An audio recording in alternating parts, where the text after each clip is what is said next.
comenzar un ciclo de conferencias sobre la circunnavegación, me saldría la palabra, sobre el tema de Magallanes, que viene a presentarlo nuestro querido doctor don Jorge Manuel Vázquez, y va a tratar sobre el tema de la alimentación a bordo, ¿no? La alimentación y todo lo que había en ese viaje, que se habla mucho de él, pero de la alimentación y las enfermedades nunca. Se hablaba ya del viaje y de la muerte, pero después medio no sabíamos qué pasaba, ¿eh? Así que lo va a presentar nuestro querido académico, ilustrísimo señor don Pedro Sánchez Núñez, y bueno, esperemos que cuando salgamos de aquí hayamos hecho un recorrido contigo y estemos casi en el barco, ¿eh? Vale, muchas gracias.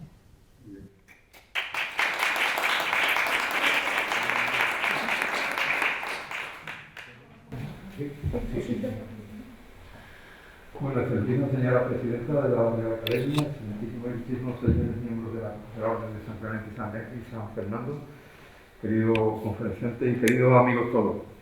Hoy viene a hablarnos de la salud, la medicina y de la alimentación a bordo el doctor Jorge Manuel Vázquez Monchul. En el ciclo que venimos organizando ya el año pasado hicimos dos conferencias sobre este mismo tema. Y el próximo día 20 pues habrá una cuarta sería a cargo del doctor Braulio Vázquez Campo, que hablará sobre un tema también muy atractivo, que se titula Las muertes de Magallanes. Me han encomendado que presente a nuestro conferenciante y de él diremos que estos son sus poderes, porque Manuel Vázquez Monchul es licenciado y doctor en medicina, es especialista en cirugía general y del aparato digestivo en el Hospital Universitario Virgen del Rocío. Es director y miembro de tribunales de tesis, autor de numerosas publicaciones en libros, revistas de su especialidad, ponencias en congresos científicos, es miembro de diversos comités y sociedades científicas. Es profesor asociado, tutor clínico del Departamento de Cirugía de la Facultad de Medicina de la Universidad de Sevilla. Director de tesis y de tribunales de tesis, fundamentalmente en materias relacionadas con el cáncer colorectal. Pertenece a diversos grupos de investigación, comités y comisiones hospitalarias nacionales e internacionales. Es miembro de diversas sociedades científicas y del comité científico y organizador y director de diferentes cursos, congresos y reuniones. Tiene más de 300 publicaciones de artículos en revistas, libros, capítulos de libros, ponencias y comunicaciones en congresos internacionales, nacionales, regionales y locales. Ha realizado también estancias en centros extranjeros, destacando entre otros en la Clínica Bogotá de Santa Fe de Bogotá, de Colombia, con mención de honor concedida por el Ministerio de Justicia y del Derecho de Colombia, Instituto Nacional Penitenciario y Carcelario. Es colaborador de revistas culturales de varios municipios, concretamente publicamos artículos suyos en la revista que editamos en Dos Hermanas desde el año 2009, también en la revista Clementinum de la Orden de San Clemente y San Fernando, y es conferenciante habitual sobre temas de historia en general, de la historia de la medicina en particular, y desarrolla pues títulos muy atractivos. Pongo, por ejemplo, Perspectiva actual de los caballeros de nuestro siglo, el doctor Virgilio Olano, Colombia y España, los cristianos en tiempos de Nerón, de sospechosos a culpables, o la medicina en la España del siglo XVIII. Es un reputado especialista, sobre todo, en temas relacionados con la historia de Roma y de la cultura romana. Entre las distinciones que posee es caballero de la Orden del Santo Sepulcro de Jerusalén, capítulo noble de Castilla y León, y caballero Gran Cruz de la Orden de San Clemente y San Fernando de Sevilla, caballero de número y vicepresidente segundo del actual Consejo de Gobierno. El doctor Vázquez es además un consumado y excelente fotógrafo. Es un amante de la música que además practica con diversos instrumentos. Y en sus muchos ratos libres, que seguramente no los tiene, intenta la ciclópea empresa de montar la maqueta de Santísima Trinidad, el histórico buque de 4 puentes, el mayor que tuvo nuestra Marina. Todas estas actividades demuestran que el doctor Vázquez Monchul, que hoy nos honra con su magisterio, es un médico humanista, que nada tendría que envidiar a los insignes humanistas del Renacimiento, y sigue la senda que marcaron don Pedro Leinentralgo, el doctor Marañón, o en Sevilla mismo, el doctor Sánchez de la Cuesta. Con estos títulos estamos dispuestos a escucharte todo el rato. Muchas gracias. Con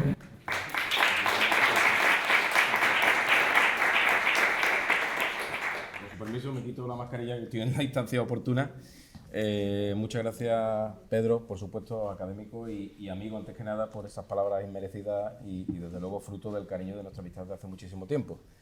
Excelentísima señora presidenta de esta real, ilustre y hermosa Casa de las Bellas Artes, y excelentísimas, ilustrísimas autoridades, amigos todos. Espero que podáis disfrutar un poquito esta tarde y con este primer cuadro, me siento con su permiso, y con este primer cuadro que podemos ver aquí del siglo XVI del valenciano Coelho, pues tenemos una perspectiva de esta Sevilla donde vamos a tomar y hacer nacer nuestra singladura hacia el otro mundo, hacia el nuevo mundo. Aquí tenemos una perspectiva, como se ve, de esa actividad fabril en el río Guadalquivir, donde podemos contemplar los distintos barcos, las actividades de las personas y ese mundo, esas actividades que convirtieron a Sevilla en el centro del mundo.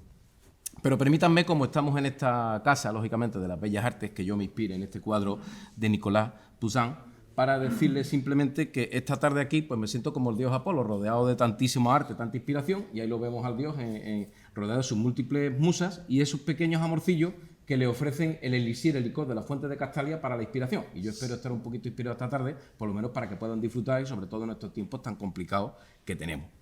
Pues bien, ¿qué les puedo decir? Pues les puedo decir en principio, bueno, se ha descuadrado un poco la diapositiva y no sé si puedo verlo, pero esto es una sentencia de Antonio Pigafetta, más o menos, que venía a hacer una sinopsis absoluta y completa de lo que era pues, la enfermedad del escorbuto. Nos queda ahí prácticamente, aunque se ha borrado prácticamente casi toda la parte superior, pero para decir que una enfermedad, un trastorno que hacía hincharse las encías hasta el extremo de sobrepasar los dientes en ambas mandíbulas y de provocar sangrado. Esto es de una crónica del primer viaje en torno al globo y que, como pueden ver aquí en esta zona y siguiendo la pintura flamenca con estos barcos del siglo XVII, pues vamos un poquito avanzando en nuestra charla. Partamos de lo que es el mar, lo que es el mundo, con este iluminista, con este gran impresionista que era Sorolla, y podemos ver ese mundo que es ese mar que nos ofrece esa inquietud, que nos ofrece al fondo esa nubarrón, esa agitación, ese tenebrismo, pero porque el mar no siempre es una imagen bucólica, sino que ofrece sus grandes problemas. Y estos problemas los sabemos, como en estos cuadros de Willem van de Velde, que podemos ver ahí. En unos casos, por las grandes tormentas, el peligro del mar, que acecha siempre y puede provocar esas grandes catástrofes para las tripulaciones de los barcos, incluso hundiéndolos y haciéndolos desaparecer. O bien, ¿por qué no? Porque también el mar significa dominio de los mares, significa guerra, y ahí tenemos el disparo de cañón. Pues bien, avancemos. Y decía así una sentencia en aquella época, sigo apoyándome y verán ustedes a lo largo de la exposición distintos cuadros que nacen desde el Renacimiento, desde el manierismo, el barroco, llegamos incluso a tocar un poquito la Ilustración, pasando antes previamente por el romanticismo, un poco de realismo. Y aquí podemos ver esa imagen que nos decía que el número de marinos que en tiempos de guerra mueren por naufragio, hambre, combate o encarcelamiento es insignificante comparado con el de los que mueren por enfermedades marítimas u otras propias de clima no temporado. Es decir que, si bien el mar es peligroso, pero realmente más peligroso todavía eran las enfermedades y los trastornos que, como veremos, se desarrollaron lógicamente en estas grandes travesías. Travesías, por otra parte, de 3, 4 y 5 meses, lógicamente.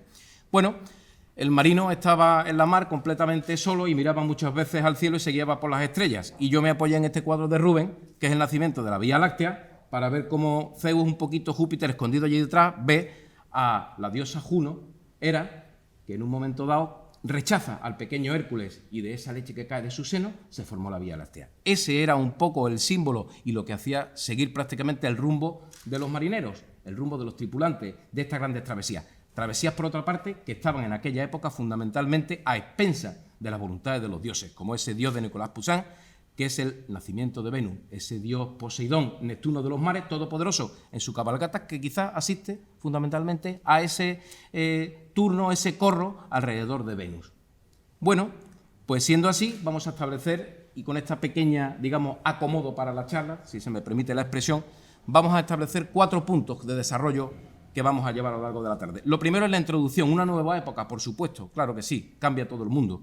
En segundo lugar, veremos el entorno, el hábitat del hombre que está embarcado en las distintas travesías, el ejercicio de la medicina a bordo, posteriormente, y, al final, para comentar algunas de las enfermedades y trastornos propios de la navegación. Pues bien, con este sello conmemorativo de los 5 siglos, el 5º centenario de la Vuelta al Mundo de Magallanes, que se hizo una edición conjunta con Portugal. Portugal hizo el de la parte de Magallanes y en España, lógicamente, la del Cano. Vamos a empezar para decir que este nuevo mundo era un contacto entre el viejo y el nuevo, intercambio, por tanto, que es la frase que quizá veremos aprender. Hay personas que hoy día tratan nada más que destruir, pero yo creo que la influencia, la interacción, las raíces, todo es importante para dejarlo en una influencia de distintas culturas. Y la importancia de Sevilla, por supuesto, a Andalucía en general y España, a la corona de España. Se van a establecer poco a poco una serie de rutas y en estas rutas establecidas hay un nuevo tipo de navegación que cambia los conceptos y cambia los procesos clínicos y entidades morbosas, con nuevas patologías, epidemias, y se van traspolando y se van llevando de unos sitios a otros. Bueno, en un siglo después tenemos un nuevo cuadro en el que vemos aquí prácticamente en un anónimo, y en el que vemos también cómo sigue la actividad fabril de esa Sevilla que se convierte en la primera ciudad del mundo prácticamente, desplazando incluso hasta las Amberes ricas por los grandes comerciantes y banqueros, y llega a ser el centro, el epicentro del mundo. ¿Y por qué? Pues porque se mira al océano. Atrás queda un poquito el Mare Nostrum, el Mediterráneo, ese mundo greco-latino, ese mundo de los fenicios, y ya a partir de ahora se acaba la navegación de cabotaje, que va tocando los distintos puntos, los distintos puertos del litoral. Los barcos cada vez se adentran más, pero se mira al océano Atlántico, Sevilla siendo el epicentro, y por supuesto aquí sabemos todo que está la Casa de la Contratación, desde 1503, y sus herederos del primer factor de la Casa de Contratación, pues es prácticamente el dueño de esta casa, palacio, que ahora mismo podemos disfrutar, los Pinelos. Bueno, también el Consulado de Cargadores de India, que se establece aquí porque hay que establecer una reglamentación, un gremio, y también porque la cabecera de la flota, es decir, toda la vorágine y el movimiento, parte de Sevilla, del río Guadalquivir, Guadalquivir, el río Grande. Por tanto, estamos avanzando un poquito bajo el monopolio o dominio de la corona española. Aparece el poder, aparece el dominio de la riqueza, y claro, siempre que hay riqueza, siempre que hay poder, aparecen los enemigos o los amigos de lo ajeno, que también se puede llamar, si se permite la expresión, y entonces nos establecemos las distintas flotas y galeones. Desde el primer momento en que se pone un pie ya en América, como este cuadro que tenemos aquí, de Dioscoro Teófilo Puebla y Tolín, del Museo del Prado, donde ya vemos a Cristóbal Colón poniendo pie en tierra en América, automáticamente empiezan a establecerse los nuevos sistemas de flotas. Y todo cambia, y todo cambia. Todo cambia porque del navío suelto, que era a comienzos del siglo XVI, pues prácticamente ante los peligros se empiezan a agrupar y se empieza el tipo de navegación conocido como navegación en conserva, eso en 1522. Y claro, lógicamente, la administración, todos somos y estamos al día de ello, empieza con los tributos, ¿no? Lógicamente, los tributos y los impuestos. Y aparece la famosa tasa de avería, es decir, que cuando se va a flotar un número de barcos, hay que pagar un barco de protección.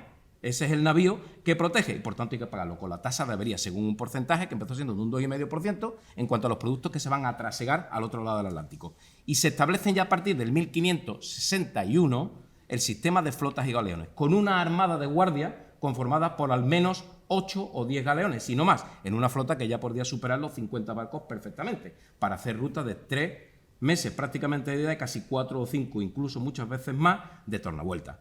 Bueno, dos armadas principales. Una, la Armada Flota de la Nueva España, que salía de Sevilla en abril y llegaba a Nueva España, Veracruz, México, prácticamente al final de la travesía, que tenía 2 galeones. Y otra que era la Armada de los Galeones, o Flota de los Galeones, como se les conocía, que salía de Sevilla en agosto y llegaba a tierra firme, a nombre de Dios, Portobelo en Panamá, y que hacía escala previamente en el nuevo reino de la Nueva Granada, en Cartagena de India, en Colombia. Luego toda la flota y todos los barcos volvían a reunirse en el mes de marzo para salir de La Habana nuevamente hacia Sevilla. Pero no solamente grandes travesías, sino que España tiene, lógicamente, que proteger su dominio, que proteger sus defensas. Y ahí tenemos un cuadro del Museo Naval en el que vemos la defensa de Cartagena por una de esas grandes personalidades o héroes, creo yo, un poco perdidos, que no se le ha reconocido lo que se le tiene que reconocer. Almirante Blas de Lezo, que nos defiende de los británicos, como podemos ver aquí. Entonces, bueno, pues se establece una serie de flotas. La flota del Caribe, también llamada Armada de Barlovento, con distintas bases en Veracruz, Cartagena de India, La Habana. La flota del Pacífico septentrional, con base en Acapulco. Y para la Armada del Sur, del Pacífico meridional, con base en el Callao, Perú. Y con el tiempo se va a establecer ya desde 1565 y hasta casi 3 siglos después, que es la ruta comercial que se ha mantenido durante más tiempo en el mundo, el Galeón de Manila, que conectaba Acapulco, en Nueva España, con Manila, en las tierras de las Filipinas, en honor, como todos sabemos, al rey Felipe II.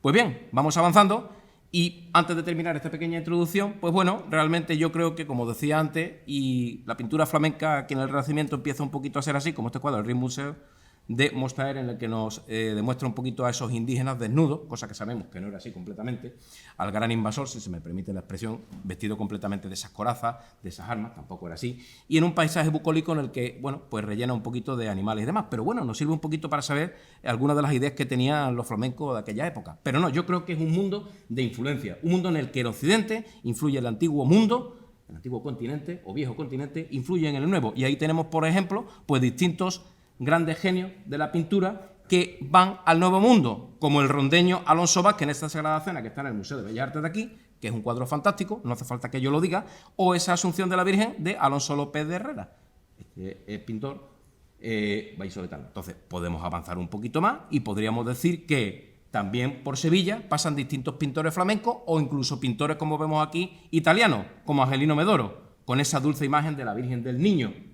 y que luego vuelve a Sevilla. Sin embargo, otro, por ejemplo, como Pérez de Alessio, que al final acaba ya afincándose y siendo padre o una de las figuras principales de la escuela cuzqueña.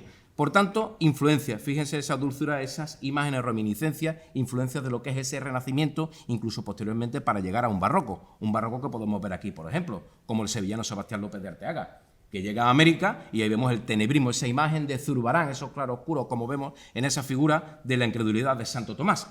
O a la derecha justamente una curiosa imagen ya de un pintor descendiente de sevillanos que ya nace allí y curiosamente, como me pasó a mí durante un tiempo que estuve en Bogotá, perdí la primera Z, era Vázquez y acabé siendo Vázquez, como ven aquí, pues Gregorio Vázquez Arce y de Ceballos, este cuadro que está en el Museo de Santa Fe de Bogotá, en el Museo Colonial, nos ofrece esta curiosa imagen, porque esto es en América, y es el rey mono que le entrega las llaves de Sevilla a San Fernando, curiosa imagen.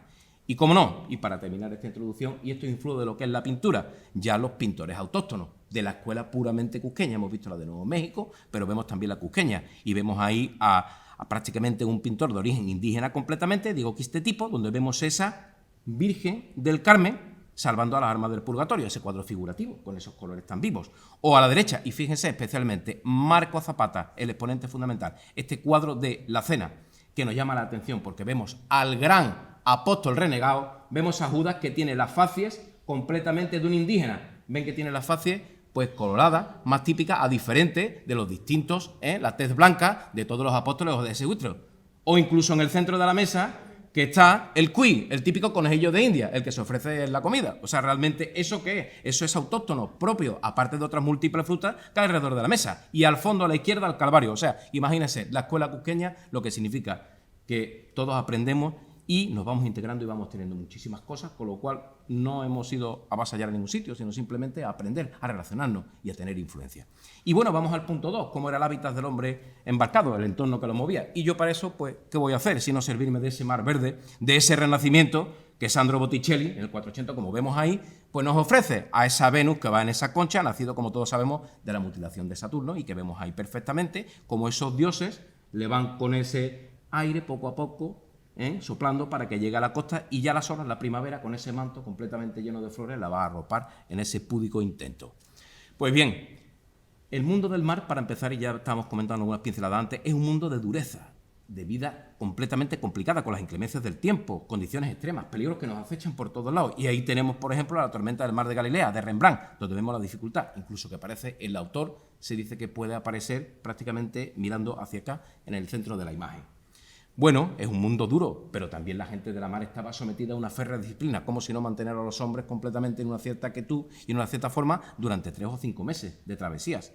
Bueno, es un medio hostil y eso genera en el ser humano, como no puede ser de otra forma, temor, inquietud, ansiedad, crear grandes problemas, como esa neumaquia que vemos ahí, lo que significa el símbolo de la lucha en el mar, aunque sea para espectáculo, como el cuadro de Fernández Checa, ¿no? Pues bien, podemos plantearnos, ¿y cuál es el objetivo entonces del hombre? ¿Por qué se va a América? ¿Por qué surgen este tipo de rutas? Pues probablemente el objetivo principal es, ya en el mar puesto, es la supervivencia. Pero no existe una preocupación como tal por la higiene o la sanidad naval como tal, que ahora veremos. Simplemente es algo secundario. Y seguimos con la escuela flamenca y vamos viendo estos cuadros en los que se ven como 2 niveles, el mar verde al principio y al fondo la iluminación de todo lo que es el cielo, mucho más claro. Claro, ¿qué le vamos a ver al hombre del siglo XVI a tales empresas? Pues sí, aventura, exploración, descubrir, claro que sí, pero por supuesto oportunidades y riqueza, no lo olvidemos, es un compendio, pero de cosas importantes para poder adquirir bienes. Y así, y de esta forma, aparece un nuevo sistema, como decíamos antes, de navegación. Un nuevo sistema de navegación en el que la propulsión dejan de ser el remo, con lo cual ya nos tenemos las patologías y vemos ya ese cómitre con el látigo aforando a todo lo que es en las galeras a los remeros. No, ahora aparece la vela. Aparecen barcos que son más grandes, distintos tipos de embarcaciones, desde las carabelas un poquito más antiguas, del siglo XV prácticamente, aparecen las nuevas naos, aparecen los galeones y todo que podríamos englobar bajo el término o concepto de navío, con unas peculiaridades, como este cuadro del realista pintor chileno, que luego ya también nacionalizado español, Guillermo Muñoz Vera. Vemos ahí a la nao Victoria, fíjense ese cuadro, cruzando el estrecho de Magallanes, bajo las inclemencias del tiempo, ¿no? Creo que de una espectacularidad, de un realismo increíble. Pues bien, estos barcos se caracterizaban porque tenían una serie de tonelajes que iban desde las más pequeñas, pues las naos, en torno a los 100, a 500 los galeones un poquito más mayores, incluso 1000, pero ya eso sería con posterioridad. Dimensiones en torno a 20 o 30 metros de lo que puede ser, pues, de longitud, para que lo digamos así un poquito, y en cuanto a lo que es el lora, y en cuanto a la manga, pues prácticamente unos 10 metros, podemos hacer así, pero va a variar, ahora lo veremos, con una superficie en torno a 150 a 200 metros cuadrados, de superficie de cubierta. Si nosotros tenemos en cuenta el número de personas que iban embarcados en esa época y en ese tipo de barco, dependiendo si es más o menos grande, como ahora veremos, pues tenemos una superficie habitable para la persona, fíjese en las condiciones higiénicas, de 1,5 metros cuadrados por persona. Y el ejemplo está clarísimo. Esta es la nao Victoria, en una réplica que tuvimos la oportunidad, incluso creo que hasta hace poco ha estado por aquí en el puerto de Sevilla, para un tonelaje de 85 toneles, porque era la medida, el tonel recipiente para llevar lo que eran las mercancías, no la tonelada métrica, que eran unos 150 toneladas, y tenemos unas dimensiones de lora 26 metros, vamos a decirlo así de largo, se permite la expresión, hay algún navegante por aquí, pero bueno, por lo menos un poquito que sea así, de manga o de ancho 7 metros y de calado unos 3 metros en profundidad. Eso hace una superficie de 120 metros cuadrados y esto es importante tenerlo en cuenta, que para una tripulación, un personal embarcado total de 45 nos da superficie disponible para personas de 2,5 metros. Y cuando empieza a llenarse el barco, pues prácticamente de lo que son bultos, equipaje, utensilios y demás, imagínense 4 meses, 3 meses, imagínense una semana nada más, metido en una superficie prácticamente de 1 metro cuadrado, aparte de los problemas higiénicos que ahora veremos. Bueno, los galeones eran más grandes, lógicamente, y pueden tener pues prácticamente 5 veces más tonelaje. Las dimensiones casi el doble prácticamente, 50 de lora, 10 de manga y 3 de calado, y una superficie de aproximadamente unos 300 metros cuadrados. Pero claro, también iba más personal, porque iba personal militar, iba personal de todo tipo para intentar las funciones ya no solamente del aparejo marinero, sino también de la función militar que tenían estos barcos, que es la defensa del convoy. Pero aparte de la función militar de defensa, siempre se utilizaba, aunque fuera un pequeño resquicio, para sobrecargar más la nave y sacar rendimiento. ¿Cómo no puede ser de otra forma? Puesto que la próxima flota no sale hasta dentro de 6 meses. Y llegamos a las condiciones higiénicas, claro está. ¿Qué nos encontramos? Pues nos encontramos esa superficie de los barcos completamente cubiertas, amontonadas de bultos, de mercancía, de instrumentos militares, por decirlo de alguna forma, armas. Se hacinaban las personas, ropa sucia, imagínense que en esa época, y la navegación ya de por sí, ¿quién no se ha mareado aunque sea dando un paseo por el río? Pues imagínense lo que es ropa poca muda, manchada de vómitos, los cuadros de diarrea por descomposición de los alimentos, esas ropas cómo olerían, si es que eso es así, no es que sea un cuento, es una realidad, en una superficie mínima, contacto unos con otros, en los que realmente luego también llevaban animales, pues para el intercambio o para comer, llevaban caballos, llevaban ganado vacuno, que algunos se utilizan lógicamente para la alimentación, pero otros para trasegar o para el comercio, cerdos incluso, ganado caprino, ovejas, pollos y por supuesto las plagas, ratas, cucarachas y todo tipo de seres vivientes estaban conviviendo con el poco espacio que tenían los seres humanos. Eso provocaba incomodidad, falta de privacidad, tedio porque había muchas horas sin hacer prácticamente nada y un aburrimiento absolutamente y completo y hacía difícil la convivencia. Incluso la falta de privacidad para los momentos en los que la persona necesita su intimidad, pues prácticamente tenía que dar, como se dice en el argot marinero, creo que darle la espalda al viento y asomarse pues prácticamente a la cubierta. Y si no es así, luego poco a poco aparecieron unas pequeñas tablas preparadas con orificios para que el personal hiciera sus pequeñas deposiciones. Solo más adelante aparecieron los conocidos jardines, que eran unas 1000 letrinas que estaban a proa para la tripulación y para la marinería y a popa para la oficialidad. Imagínense las circunstancias, pues prácticamente complicadas. No puedo leerle la sentencia porque me he quedado con ella, pero esto es un libro del arte de marear de Antonio de Guevara de la época, en el que viene a decir, aquí tengo nada más que no me acuerdo porque era un párrafo completo, aunque sí más o menos viene a decir que, bueno, imagínense que todas las pulgas, lo que podemos ver ahí un poquito, que todas las pulgas que salten por las tablas y todos los piojos que se crían en las costuras y todos los chinches, bueno, están más o menos que eran las plagas que atosigaban a las personas. Lo que pasa es que lo dice en un castellano del siglo XVI tan hermoso que si tienen oportunidad les doy la referencia, Antonio de Guevara. ¿Estamos de acuerdo? El cántabro Antonio de Guevara. Y claro, la alimentación, ¿cómo era la alimentación? La alimentación tenía tres grandes problemas. Uno era el almacenamiento, otro era la conservación y otro era el racionamiento. ¿Qué tipo de alimentos? Pues mire, podríamos decir que las dietas realmente no eran dietas hipocalóricas en absoluto, porque estaban en torno a las 2.500, incluso más calorías por persona y día. Pero eso, más que ser en cantidad, pues sería de calidad. Y por tanto podríamos decir que eran dietas desequilibradas, porque faltaban fundamentalmente vitaminas, faltaban verduras frescas, por supuesto, y frutas, que se agotaban en los primeros días, y ya veremos qué fuente de males, como veremos más adelante. Y la alimentación fundamentalmente era el bizcocho que viene un derivado del francés biscuit, dos veces biscuit, cocido, prácticamente que era una torta, una masa de harina de trigo empobrecida sin levadura, con lo cual era dura. Imagínense en personas que perdían la dentición, en aquella época la odontología no estaba muy desarrollada, como veremos en un cuadro más adelante, y entonces ¿quién se comía ese bizcocho? Pero era lo que más duraba, lógicamente. Y claro, bueno, vino al menos 1 litro al día, excepto que hubiera presencia enemiga o, bueno, se necesitara un poquito de euforizar al personal y quizás se doblara la ración a 2 litros. El agua en torno a 2 litros al día por persona. Una escasez, imagínense esa ropa, el calor del trópico, sudando a pleno sol, expuesto. Los alimentos, que ahora veremos un poquito también salados, pues provocaba una sensación de a veces pues prácticamente inaguantable, si es así, ¿no? Bueno, ¿y el racionamiento por qué? Pues el racionamiento porque había que hacerlo así, había un despensero y había pues un alguacil encargado del reparto de agua y de la despensa. Y casi todos los días, si no días alternos, tendría que ser prácticamente el oficial del barco el que revisara cómo estaban los estados de y racionar la alimentación en las bodegas. Importante, había 3 comidas al día. Una en el desayuno, al amanecer el día, otra al mediodía, la más importante, y luego ya al caer la noche era la tercera. Y se preparaba todo en un fogón cuando ya hubo un cierto cocinero y un cierto profesionalismo de la dieta, por decirlo de alguna forma más adelante, pero al principio se agrupaban prácticamente grupos de más conocidos y amigos, lo que se llamaban los ranchos, de ahí viene quizás la etimología de la palabra. La carne era un manjar exquisito y que se repartía o se racionaba de forma oportuna en algunas fiestas determinadas y se conocía como tocino, no solamente al tejido hipograso del animal, sino también a la carne en canal, porque la carne que se conservaba, como los chorizos, la salchicha, todo lo que es la carne conservada, por decirlo bueno, de embutido, se conocía como cecina.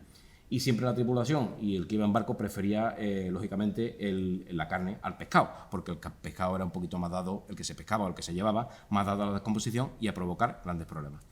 Por tanto, bueno, ahí me ha quedado, gracias a Dios, el segundo párrafo del agua, por lo menos me puedo, entre comillas, lucir un poquito sobre y hacer la publicidad de Antonio de Guevara.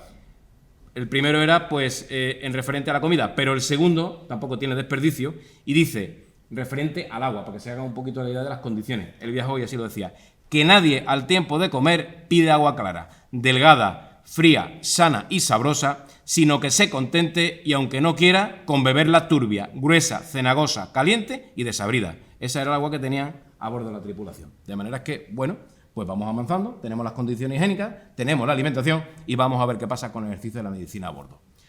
Vamos a seguir nuevamente con la escuela flamenca. Y vemos en esa época lo que es la influencia de la anatomía, el estudio anatómico de la disección de cadáveres, como vemos ahí en una clase de un profesor en La Haya. Y nuevamente pongo esta diapositiva porque vamos a ver la influencia y la evolución de lo que ha sido ya una pasada Edad Media, eso queda completamente atrás del todo, para un renacimiento y una influencia en el barroco. Y a Rembrandt, como vemos en estos cuadros que estamos aquí y nos podemos ver en la columna de la derecha, vemos la gran influencia que tenemos ahí prácticamente del 480 de Andrea Mantegna. Y vemos ese Cristo, la lamentación sobre Cristo muerto, donde vemos esos nuevos cambios de lo que es la pintura, el estilo sí, en ese escorzo, en esa perspectiva, y que da esa dureza del cuadro y esa tristeza, como podemos ver ahí. Pues abajo, en ese cuadro que se conserva solo parcialmente, vemos un poquito la influencia sobre ese cadáver, la posición, en ese escorzo y esa posición. Ahí tenemos influencia de lo que va siendo un continuo. Nada rompe, sino que todo sigue y toma alguna de las partes. Pues bien, en esa época había una separación importante entre lo que era la medicina y la cirugía.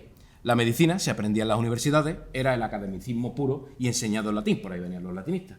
Por contra, los cirujanos era una práctica pues, artesanal y se aprendía al lado del maestro y de una forma pues gremial, y eran los romancistas. Ahí vemos una imagen en la que podemos ver el sacamuela, ¿no? Esa actitud un poquito burlesca del sacamuela, que era prácticamente los charlatanes que iban por los pueblos haciendo sus sanaciones o curaciones, y vemos el instrumental perfectamente definido en la mesa, los nuevos clientes que están esperando, y esto era un poco de Rombot, para hacer una crítica un poco de que esto buscaba el charlatán fundamentalmente el dinero más que la sanación en sí, era una de las épocas.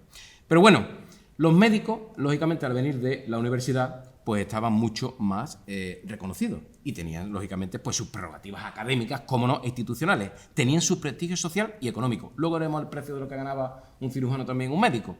¿Y qué tipo de personal nos encontramos en esa época y fundamentalmente embarcados? Pues veríamos desde cirujanos barberos, veríamos desde el cirujano, el médico y el boticario. Esos son el personal que vamos a ver y tiparemos ahora mismo. Bueno, los cirujanos, también llamados cirujanos de cuota, de traje corto o de bata, estaban en un nivel inferior, incluso hasta para el sueldo, que ya veremos. Hoy día parece que las cosas se han igualado un poquito, pero bueno, a lo mejor no sé si mucho o no.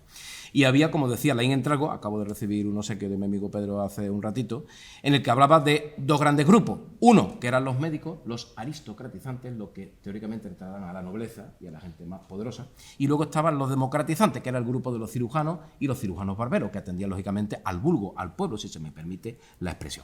Pues bien, el cirujano barbero como oficio y como tal hacían cirugías menores, sí, pero menores incluso trataban hernias, flebotomía, luxaciones, fracturas, hemorroides. Mi especialidad, eso no es cualquier tontería, lógicamente, así que no eran cirugías tan menores. Y ya a partir del siglo XIV, pues se asocian en determinados gremios bajo los auspicios y la protección de los santos Cosme y Damián. Eran las cofradías de barberos y cirujanos, hasta que los reyes católicos en 1477, que eran el protomedicato de Castilla. Es decir, es un tribunal para decir quién serán los barberos, que se dedicarán al cuidado de los cabellos, y los barberos cirujanos, que serán los que manejan el cuchillo, el bisturí, así conocido. Y ahí tenemos, bueno, los cirujanos barberos eran muy versátiles, eran hábiles y eran lo que realmente se necesitaba en los barcos, que solucionaran los problemas, porque en el barco, como veremos más adelante, había muchos traumatismos, heridas, quemaduras, etcétera. Y se necesitaba, lógicamente, personal que pudiera hacerlo. Y era muy bien valorado, incluso hasta por la nobleza, que por la puerta de atrás siempre llamaban al cirujano barbero que solucionara los problemas. El médico, muy bien, muy bonito, latinista, pero el que soluciona los problemas es el cirujano barbero. Y así lo hacían. Entonces proliferan ampliamente por la sociedad. Hasta que llega un momento que ya empiezan ese cierto nomadismo de ir por las plazas de los pueblos, las distintas ferias y tal, y ya empiezan a quedarse en sus propios sitios establecidos. Y ahí, si muchos de ustedes recuerdan, está el símbolo de las barberías, como pueden ver ahí. Y ven ese palo rojo que simboliza la sangre con la venda alrededor. Arriba estaba una vacinilla para la sanguijuela y abajo otra vacinilla para recoger la sangre de la sangría. Ese es el símbolo de las barberías, que ya luego los americanos cogieron y pusieron su bandera azul y roja, lógicamente. Pero ese es el símbolo originario de las barberías.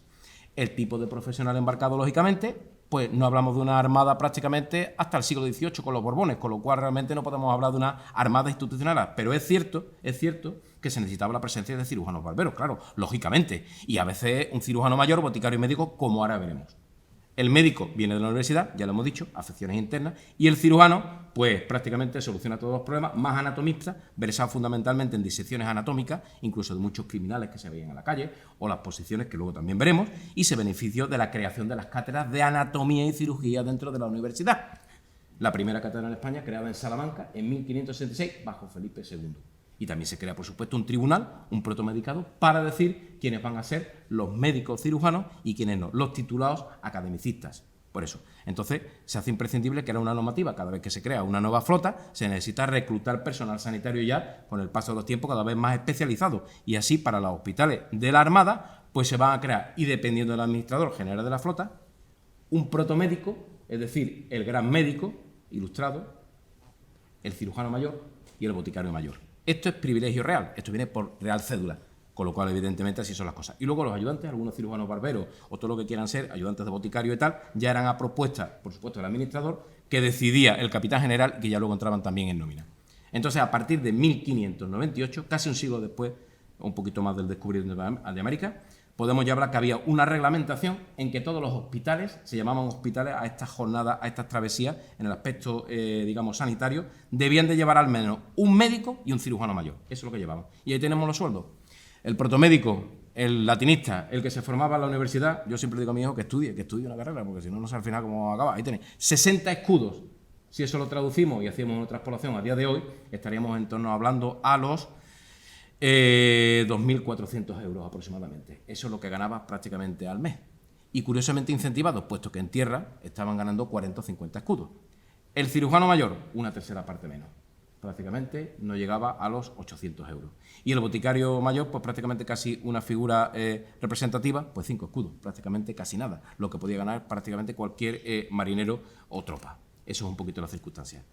Bueno, ¿qué recursos disponían ya en la navegación? Pues no muchos recursos terapéuticos, eran muy elementales, muy básicos. En esa época, ¿qué se iba a tener? No existía la asepsia, la antisepsia, la antibioterapia, la anestesia, no existía nada de eso. Pues bueno, había algunas medicinas, dietas, intervenciones menores que se practicaban, algunas mayores como hemos visto, y siempre el cirujano papel destacado en los combates, que era el que solucionaba los problemas, porque tenían una gran experiencia, lógicamente, lo aprendido en todas las situaciones que se le presentaban. Y el hombre aprende del estudio y de la experiencia, sin duda ninguna, y eso se ve mucho más en la medicina y en particular en la cirugía. Pues tenían que llevar su instrumental propio, hasta que ya luego la reforma de los Borbones, con el Marqués de la Ensenada más adelante, ya en el siglo XVIII, ya crea una instrumentación propia para los distintos barcos. Los cirujanos, una vez que llegaban al destino, pues los grandes médicos internistas, si se puede decir así, se quedaban en la gran metrópoli, pero como había una proliferación de cirujanos barberos y hay muchos barcos, pues acababan yendo pues hasta los sitios de los territorios rurales más perdidos, con los cuales fueron los primeros que realmente detectaban los problemas de salud a pie del enfermo, a pie del pueblo, y ellos fueron los que hicieron los primeros tratados médicos de esta forma. Los boticarios, pues los boticarios realmente eran los controladores administradores de la medicación, es decir, una medicación que ya el proveedor general de la flota se encargaba de administrar, se envasaba todo y se clasificaba en distintos botijos, recipientes, etcétera, etcétera, que se almacenaba en cajas, con 3 lotes, uno para la ida, otro para la estancia en tierra y el tercero para el viaje de tornavuelta. Como se perdían muchos barcos, con el tiempo se obligó prácticamente, es decir, que si el barco que se perdía era donde iba uno de los lotes, pues automáticamente se perdía una gran propiedad. Con lo cual realmente a largo plazo se hizo que cada barco se tenía que encargar de llevar su propia medicación o botica, si se permite un poquito las circunstancias. Y ya con los descubrimientos de América, lógicamente, al conocer pues muchas y nuevas plantas y medicinas, se utilizaba la quina para el paludismo, tenemos la utilización del guayaco, un poco para la sífilis, etcétera, etcétera, etcétera. Y vamos a la última parte ya, porque, bueno, vamos en tiempo en este sentido y vamos a ver qué enfermedades, algunas de ellas, lógicamente, y trastornos de la navegación. Pues bien, este cuadro del Museo del Louvre de París, de Géricault, nos habla un poquito de la balsa de la Medusa y nos transmite un poco esa imagen, ese romanticismo, donde podemos ver un poquito la dureza del cuadro cuando ha habido un naufragio y vemos situaciones de hambre, sed, nos lo transmite prácticamente el dibujo de esa ansiedad, el sufrimiento de la persona, incluso hasta el canibalismo. Y vemos al fondo un puntito que se ve muy lejos, muy lejos, muy lejos en lontananza, que es el barco de la salvación, a lo lejos. Con lo cual, volvemos nuevamente a ver la dureza de lo que significa la vida en el mar. ¿Qué tipo de trastornos de la navegación y enfermedades? Yo les he agrupado en 4 bloques. 1, los trastornos mentales y desequilibrios emocionales. Nos sirve a la derecha uno de nuestros grandes navíos importantes, Galeón de Manila, el navío Nuestra Señora del Pilar de Zaragoza. El nombre hermoso, el barco también. España, como siempre, grande. Eso es lo que tenemos que tener un poquito en cuenta, ¿verdad? El segundo grupo, traumatismos, heridas y quemaduras. El tercero serán enfermedades carenciales y por último trataremos algunas enfermedades infecciosas, basándonos por supuesto en distintos cuadros un poquito que nos sirvan de apoyo, dado que estamos en la Academia Real de Bellas Artes. Los trastornos mentales y desequilibrios emocionales. Claro, si es que un sujeto, un individuo, está sometido a una tortura embarcado durante tantos meses, puede uno llevar las pilas sobrecargadas, pero cuando pasa un tiempo empieza la desconfianza, incertidumbre, al no ver el futuro, al no ver el destino. Aparece el miedo a lo desconocido. ¿Qué me voy a encontrar? Sobre todo los primeros viajes. Y pánico en situaciones peligrosas, cuando se oía que venía el enemigo o cuando aparecía la tormenta, realmente son situaciones que crean angustia, crean ansiedad. Y lógicamente la añoranza de lograr, de lo que he dejado atrás, sabiendo que muchas veces ya no se volvía a su casa ni a ver a su familia.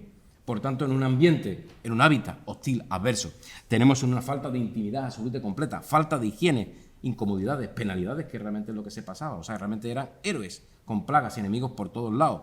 Hambre, sed, frío, calor. Realmente, ¿qué podemos encontrar? Pues todo tipo de trastornos de ansiedad, de pánico, del estado de ánimo, de la alimentación, desde la bulimia, a las anoresias completas, a la depresión, trastornos obsesivos compulsivos y, cómo no, estrés postraumático. Realmente esto es algo importante. Ya esto no es como pues, la escuela un poquito más moderna, y en este cuadro ya del siglo XIX, finales, que podemos ver al gran profesor Charcot dando una clase anatómica. Todo era mucho más académico, era mucho más pragmático, y vemos esta imagen donde se ve un cuadro de algún médico aquí, tengo compañeros por allá al fondo, pues podrá ver un poquito lo que es el cuadro de historia, donde vemos a Babinski, a Guille de la Tourette, a las distintas escuelas de los padres de la anatomía en fisiología y neurología de todo el continente y del viejo mundo, y ahí tenemos un cuadro de histeria. Y aprovechamos para decir que, lógicamente, en los barcos no se pasaba histeria, claro, ni tampoco nuestros jóvenes cuando dicen que tienen histeria. Ellos no pueden ser histeria, la histeria es propia de las mujeres, que vienen de hísteros úteros. Ahí queda un poquito la esencia. El segundo punto, los traumatismos, heridas y quemaduras. Bueno, pues es que las labores marineras cada vez eran complejas, cada vez había más aparataje, más dificultad, cada vez los barcos iban suplementados o repletos de instrumental, de armas, y eso provocaba pues explosiones, fuego, estaban los combates navales con el enemigo, los ataques del corsario, etcétera, ahogamientos. Todo eso provocaba una serie de circunstancias que, como ya decía Hipócrates, o la escuela hipocrática de Cos, y lo que llevamos diciendo durante casi toda la charla, la guerra es la mejor escuela del cirujano. Es que es así. Realmente de visión y solucionar los problemas, por desgracia, muchas veces tiene que ser así. Esperemos que no haya muchas más guerras, pero esto es así. Incluso hoy tenemos una guerra, como todos sabemos, en nuestra sociedad, y la que estamos aprendiendo prácticamente todos, porque no sabemos un poquito pues por dónde vamos a salir, pero esperemos que de forma positiva. Enfermedades carenciales, y viene uno de los puntos importantes de la charla, puesto que una de las enfermedades carenciales más reconocidas, que quizás hace un poquito pues a esta charla que estamos hoy aquí, o conferencia, es el déficit de vitamínico y fundamentalmente de vitamina C, el escorbuto. Bien los había de otras, de vitamina B, vitamina E, etcétera, pero fundamentalmente del escorbuto. ¿Por qué del escorbuto? Porque del escorbuto es la vitamina C, ese oxidante que está prácticamente en casi todas las frutas frescas, en todas las verduras, hace que realmente se pierdan sus propiedades al descomponerse las frutas, que eso prácticamente es a lo largo va progresivamente desde el primer día.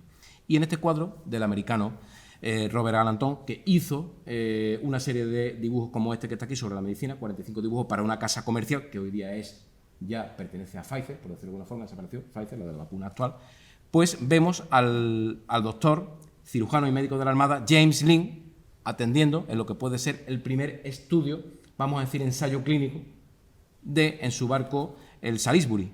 Y ahí lo vemos que trasegaba en el Canal de la Mancha. Hizo 12 marineros, los cogió, los agrupó en 6 grupos por parejas, y al grupo que le daba, como se está viendo en este cuadro, los cítricos, como vemos ahí, automáticamente se recuperaron. Con lo cual, el doctor James Lynn, que vemos ahí, publicó su esencia y sus experiencias y todo lo que había visto en ese tratado de 1747. Ahí tenemos a la derecha el barco y ahí tenemos abajo los frutos de más. Es lo que intentó. Pero claro, si el resultado, por decirlo de alguna forma, fue el más correcto, el método quizás no tanto, y luego porque además, lógicamente, la vitamina C no se descubre ya prácticamente hasta el siglo XX, con lo cual, pero sí ya se sabía un poquito que los cítricos influían en esas circunstancias. Pero claro, estamos hablando de británicos, pero aquí tenemos a un sevillano, y nada más y nada menos que a Pedro García Farfán. Es un cirujano, un médico licenciado aquí en Sevilla, y que alcanzó el doctorado en Nuevo México, donde ya al perder a su mujer se convirtió en Fray Agustín Farfán. Y ya en su tratado, que dice aquí, Tratado Breve de Medicina y de todas las enfermedades, para enfermedades sencillas, además, para que se tuviera mano, ya habla de la cura de esas úlceras que provocaba el escorbuto, tratadas con cítricos. O sea que ya España también tiene, como ese galeón de Manila que está a la derecha, tiene también su pie y su bandera, lógicamente. Y bueno, ya nos decía Urdaneta que Elcano murió probablemente de escorbuto en la travesía o la expedición de Loaiza. O también tenemos a Sebastián Vizcaíno, que cuando estuvo haciendo las distintas rutas para explorar posibles puertos de abordaje para el galeón de Manila, también vio que había una frutilla parecida a una especie de manzanita propia de la zona y que curaba el escorbuto. O sea que ya se sabía un poquito que la vitamina C, esos cítricos, esas frutas podían ayudar. O como no, un coetáneo de Lynn, Antonio de Ulloa, que también habló de las propiedades de los cítricos. Y España también, pues llevaba en el galeón de Manila, era una de las provisiones, cítricos para evitar que su tripulación y todos los marineros que llevaban a bordo, pues sufrían el escorbuto, que provocaba realmente unas epidemias impresionantes. No epidemia infecciosa, sino epidemias de este tipo. Y como no, Pedro María González Gutiérrez, otro cirujano de Osuna, sevillano, médico cirujano de la Real Armada, que tienen ustedes, que recomendaba incluso la toma de gazpacho, que está hecho, como todos sabemos, con tomate y diferentes frutas frescas, para curar el escorbuto. O sea que España nuevamente tiene que mover su bandera y decir, aquí estamos también en nuestra parte importante. Y como último punto, bueno, pues las enfermedades infecciosas. Enfermedades infecciosas que suponían la mayoría de las veces, como este cuadro flamenco del siglo XVI, de Pieter Bruegel el Viejo y del Museo del Prado, que realmente era el triunfo de la muerte, porque las infecciones prácticamente eran muy difíciles de combatir y cuando había realmente epidemias grandes acababa y arrasaba con la población. Yo nuevamente, de forma un poquito más académica o sistemática, las he agrupado en toxinfecciones alimentarias, enfermedades tropicales y enfermedades de transmisión sexual. No siempre era así, pero claro, es que muchas de estas enfermedades, al ser desconocidas, se interpretaban como maleficios, realmente como castigo de los dioses, y las personas eran completamente repudiadas. Y en este cuadro de Zacarías Joaquín González, Velázquez y Tolosa, del Museo del Prado, vemos una piel perfectamente en un cuadro, una definición de un leproso, y vemos a San Francisco como, una vez más, determinadas entidades, y gracias a Dios, han hecho por los pacientes y por los enfermos, como vemos aquí, abrazándolo. Otras veces, como vemos aquí este cuadro del hermano de Mariano Benlliure, Juan Antonio Benlliure Gil, estamos viendo este cuadro, ese luminismo que vemos en el centro, la muerte de Alfonso XII, que murió de tuberculosis, otra de las lacras de la época, no con la navegación, curiosamente, pero sí lo que significaba las enfermedades infecciosas en la época. Era realmente una catástrofe. Y vemos a sus hijas completamente un poquito impresionadas y esa luz en el centro, con esas flores que caen de la cama, realmente un cuadro muy curioso en ese sentido. Toxinfecciones alimentarias o alimenticias por descomposición de los alimentos realmente que se producían. Y curiosamente este cuadro de Paul Cézanne, del Museo d'Orsay, se dice que Paul Cézanne pudiera ser el padre de la pintura moderna. Yo no lo sé, aunque eso se dice así, ese postimpresionismo realmente. Y en este cuadro que dice naturaleza muerta, yo casi le cambiaría, no el nombre al cuadro ni al artista, por supuesto, pero para decir naturaleza viva, porque la complementación de cítricos, verduras frescas, cuando se supo realmente en las tripulaciones, ayudaba a combatir esta enfermedad. Pero lógicamente provocaba todos los déficits y trastornos que hemos visto. Y también en estos dos bodegones que tenemos a la derecha, que se pueden comprobar y visitar en el Museo de Thyssen-Bornemisza en Madrid, pues vemos un poquito esas carnes, esos pescados que se descomponían con mucha facilidad, y ahí tenemos el comensal de turno, invitado, ese gato que muchas veces llevaban a las tripulaciones para cazar las ratas que por otra parte a veces eran fuente de proteína de mar indispensable de la tripulación, pues realmente lo que provocaba trastornos bastante serios y difícil de combatir, sobre todo en medio del océano. Cuando también las travesías empiezan ya a ser muy famosas o muy populosas en determinadas zonas de los trópicos, aparecen las enfermedades tropicales, como ese cuadro de malaria que pintó Ebert y que podemos ver en ese cuadro del Museo d'Orsay, en el que curiosamente no era en la parte americana de los trópicos, sino era en la península mediterránea en el sur, y define la malaria, esa sociedad rural, ese campesinado que se ve triste, que se ve bucólico y que se ve completamente perdido en lo que es la enfermedad y la muerte. Cuando no, habrá que tener también el concepto y la repercusión sexual de lo que eran estos trastornos sexuales, y ahí tenemos la sífilis representada perfectamente por el británico Richard Tennant Cooper a principios del siglo XX, y en el que se nos ve en esos cuadros fantasmales que solía pintar, vemos ahí a ese caballero que está completamente arrepentido de algo que ha hecho, que sabemos todos que es haber estado con una prostituta cubierta con ese velo, y donde aparece un poquito abajo esos estigmas, esa radiografía de la sífilis, con sus lesiones y sus señales perfectamente definidas.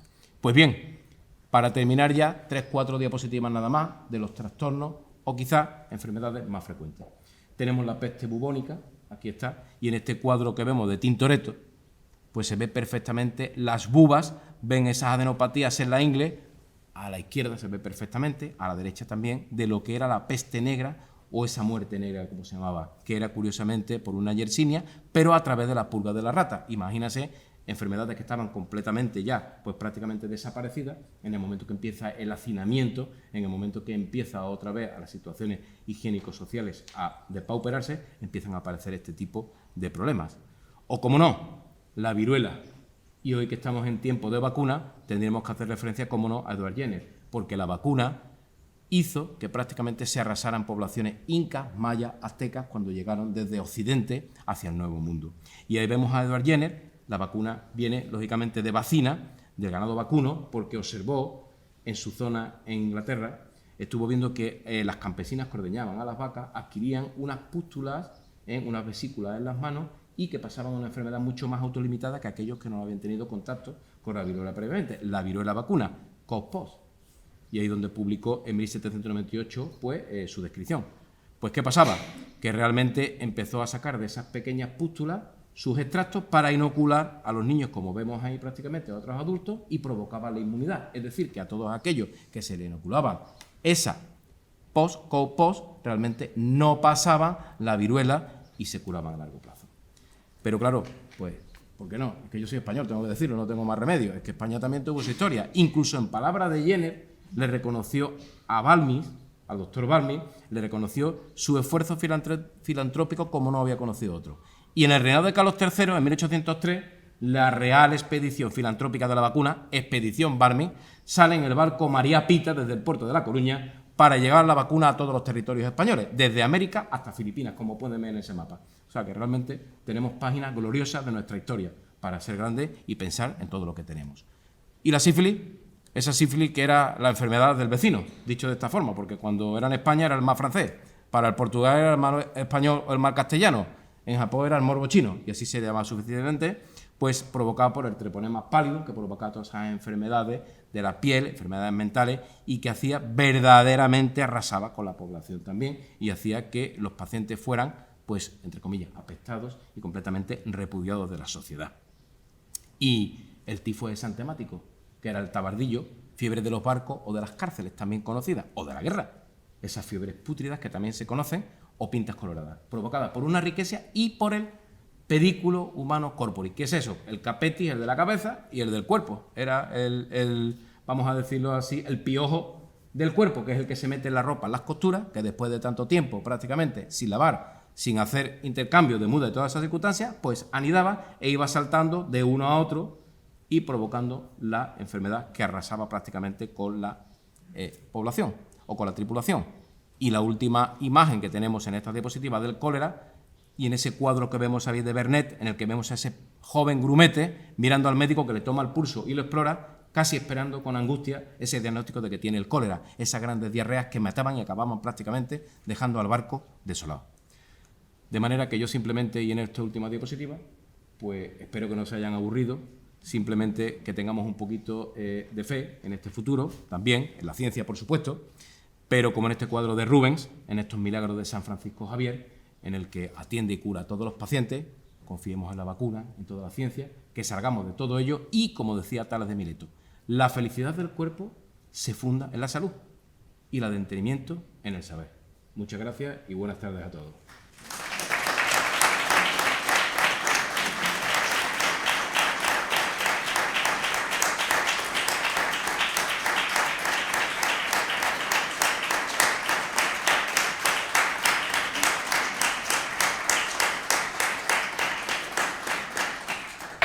Quiero darle las gracias, doctor Jorge Vázquez, porque ha dado una conferencia maravillosa. Nos ha hecho ver cosas que desconocíamos, o por lo menos no conocía yo, sobre el viaje, pero al mismo tiempo nos ha dado una gran lección de arte.